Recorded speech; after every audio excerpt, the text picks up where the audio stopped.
Ivoirien, figure emblématique de la nation, pure allégorie divine de la nation.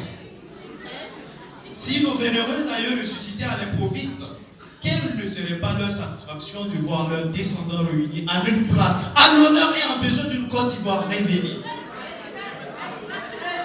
Quoi de plus simple que de représenter haut et fort la bannière de cette merveilleuse Côte d'Ivoire et de retenir par la puissance des mots cette nation autrefois conquise par une séparation ethnique, tribale et politique.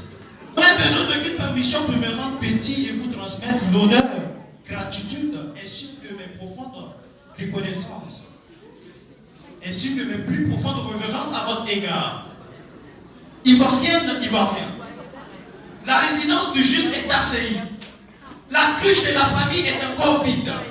La jeunesse faiblit. La précarité sévit dans notre pays. Et c'est pourquoi, subjugué par ces problèmes, je mesure avec d'autant plus d'acuité la responsabilité qui est la mienne, celle d'incarner l'espoir et de redonner confiance à mes compatriotes avec une politique idéale contre ces tares qui ruinent notre pays. Je parle de l'insécurité sociale. Je parle de l'instabilité politique. Je parle de l'augmentation de denrées alimentaires. Je parle de litanie de soucis que rencontre notre pays. Mes chers compatriotes, vous êtes appelés à élire pour un mandat de 5 ans le président de la République.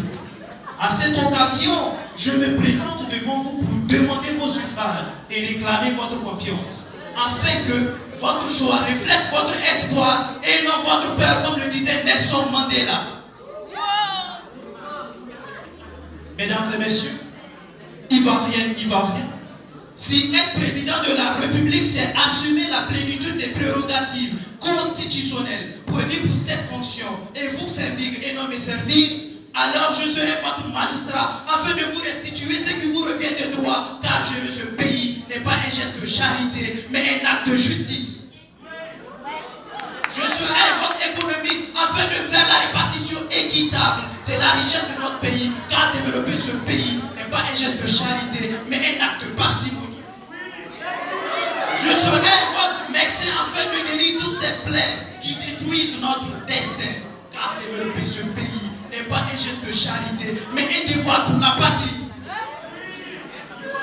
Peuple de Côte d'Ivoire, je suis donc devant vous avec un programme intitulé Programme de Côte d'Ivoire révélé, répondant aux problématiques économiques, sociales, politiques et culturelles déclinées en 8 axes majeurs.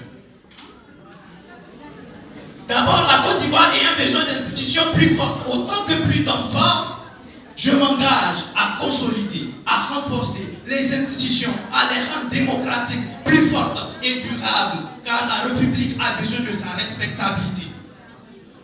Faire face aux menaces multiples sur notre espace sahélo-saharien est un impératif majeur.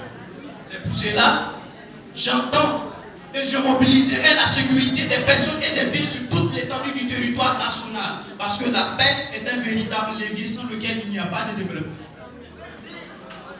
L'analyse économique ivoirienne indique que chaque fois que les investissements publics baissent, l'activité économique faiblit et les indicateurs sociaux se dégradent.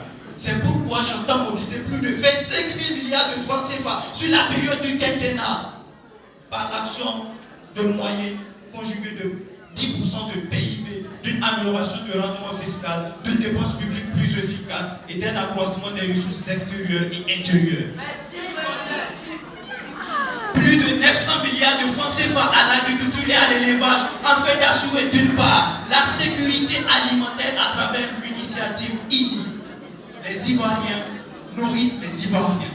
Et d'autre part, accroître les revenus des paysans et des éleveurs. Ce cercle vertueux ainsi annoncé constitue le véritable levier de notre développement. Voilà pourquoi chaque Ivoirien devrait voter pour le BTS. Mettez-nous à l'épreuve en nous donnant l'occasion d'appliquer ce programme véritable alternatif à ce que vous connaissiez. Merci à tous et à toutes. Vive la République!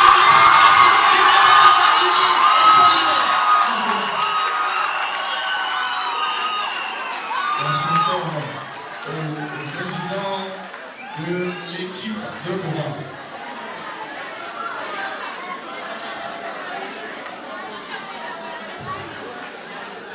Alors, après les directeurs de campagne, après les présidents, c'est l'occasion d'entendre leur colistier.